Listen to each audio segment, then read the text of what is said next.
Waxaan maanta tagay qabuuraha School Buluusiya oo aan u raacay nin saaxiibkay ah oo doonayay meydka walaalkiis oo ku dhintay qaraxii tiyaatarka. Waxaan ka lugeynay iskuulka 21 Oktoobar maadaama uu jidka u xirnaa jaam ka dhashay gawaarida ambalaaska u badan oo meydadka ka soo qaadayay qabuuraha.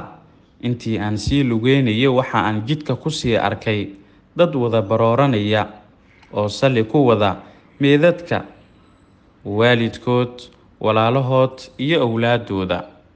Qol yar oo ku dhagan iridka laga galo isbitaalka Yardameeli waxaa fadhiya koox ka socotay gobolka Banaadir oo boona laga soo jaranayo.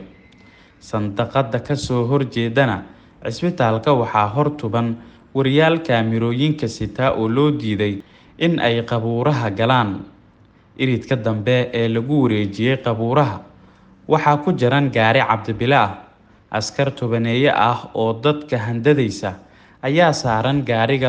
Luuq yar oo bannaanka ayay ka galayaan dadka boonooyinka wata ee ay fasaxayaan. Inta aadan qabuuraha galin waxaa lagu marsiinayaa baaritaan adag si loo hubiyo in aadan moobeel wadan, si aadan u soo duubin qaracanka gudaha ka jira. Anigu wariyaha Shabeelle TV saaxiibkay Zakariya Axmed Muuse oo ka mid ah wariyaasha bannaan ka tuban ayaan moobeelkayga u dhiibtay. Askari akhyaar ah balse aan go'aan lahayn ayaa ku jira. Sarkaal gadaal taagan oo arxan daran ayuu u sheegayaa codsiyada dadka aan boonooyinka haysan iridka hore ee qabuuraha. Waxaana dhooban boqolaal dad ah. Dadka halkan taagan waxaa ka mid ah hooyo waayeel ah oo ku calaacalaysa in fursad loo siiyo in ay gudaha u gasho qabuuraha si ay u soo hubsato qabrigii wiilkeeda oo askari ahaa, kadibna ay u soo raadsato qarashkii ay kula bixi lahayd balse lagama aqbalin.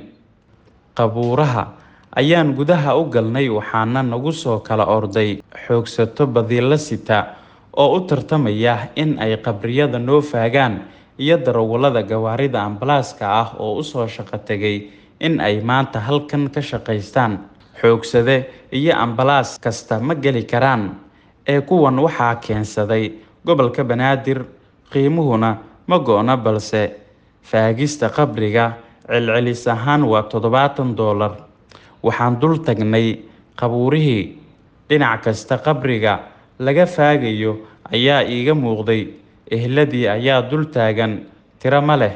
Dadka barooranaya ee ii muuqda oo dumar u badan oo qaracmay markii bannaanka loo soo dhigay meedadkii aan sanado ka hor aasaynay. Walaaca ay dadka ugu badan qabaan waa in aysan garanaynin qabriga meedadkooda maadaama aysan qabriyada badankooda calaamad lahayn. Waxaana dhinaceena yaacaya dad sali ku daadaaminaya meedadka dad ay jeclaayeen oo ay soo faageen.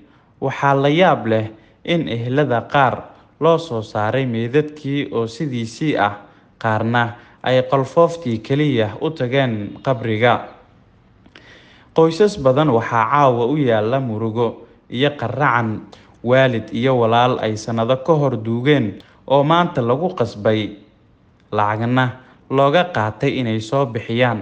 Waxayna caawa la hooyanayaan naxdin iyo uur ku taallo ka daran tacsidii u taalay maalintii ay meydkan aaseen. 20 sano ee lasoo dhaafay oo ay Muqdisho martigelisay dhacdo kasta oo qaracan leh ayaan u soo joogay. Maantase waxaan soo arkay dhacdooyinka ugu naxdinta iyo argagaxa badan ee aan weligay arkay.